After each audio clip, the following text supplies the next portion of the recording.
ایک علم ہے علم الہ، علم الہ کہتے ہیں الہ کا علم، اللہ کا علم۔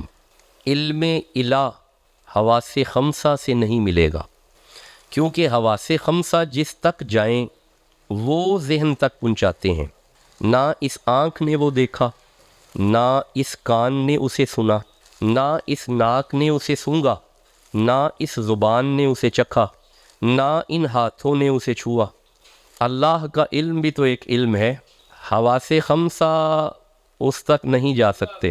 اسی طرح یہ جو عقل کے حواس ہیں، حصے مشترکہ، حصے حافظہ، میں اس پہ بڑی ڈیٹیل سے بات کر چکا ہوں، حصے وہمہ، حصے متصرفہ، یہ جو عقل کے حواس ہیں، ان حواس میں سے کسی حص نے بھی اللہ کو نہیں دیکھا، کیونکہ ان تک وہ چیز آتی ہے جن تک یہ جائیں، حواس خمسہ تک بھی وہ چیز آتی ہے جن تک یہ جائیں۔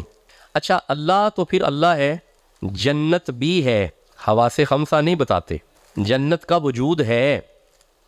حواس زور بھی لگائیں نا تو یہ کبھی خبر نہیں دیں گے عقل کو کہ جنت بھی ہے۔ عقل کے پانچوں حواس، متصرفہ، متشرکہ، مشترکہ، حافظہ، وہمہ، یہ زور بھی لگائیں تو تصور نہیں پیدا کر سکتے کہ جنت بھی ہے۔ یہ جو لطائف ستہ پڑھے تھے پچھلے جمعے، لطائف ستہ بھی اگر زور لگائیں کہ الہ تک پہنچیں، یہ لطائف ستہ بھی تمہیں نہیں بتائیں گے کہ اللہ ہے۔ یہ جتنے حواس ہیں، 7 حواس یہ ہیں، 5 حواس یہاں پہ ہیں، 5 حواس خمسہ ہیں، باطنیہ ہیں، لطائف ہیں، ان سے علم عقل تک جاتا ہے۔ عقل میں پھر اپنے حواس ہیں، وہ عقل علم کو مینیپولیٹ کر کے فائنل فارم آف انفارمیشن دیتے ہیں۔ یہ سارے سورس مل بھی جائیں تو بتا ہی نہیں سکتے کہ اللہ بھی ہے، جنت بھی ہے، ملائکہ بھی ہیں، دوزخ بھی ہے، پہلا آسمان بھی ہے، اوپر دوسرا ہے، اوپر تیسرا ہے، پھر 7واں ہے، اوپر سدرا ہے،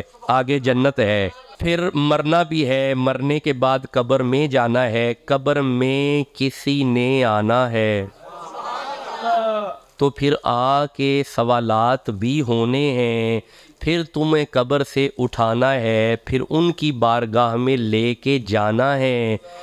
یہ جتنی انفارمیشن ہے، اس انفارمیشن میں حواس کمزور ہو جاتے ہیں، حواس اس علم تک جاتے ہی نہیں۔ ان سارے علوم کی معرفت کے لیے جس علم کی ضرورت ہے اسے علم وحی کہتے ہیں۔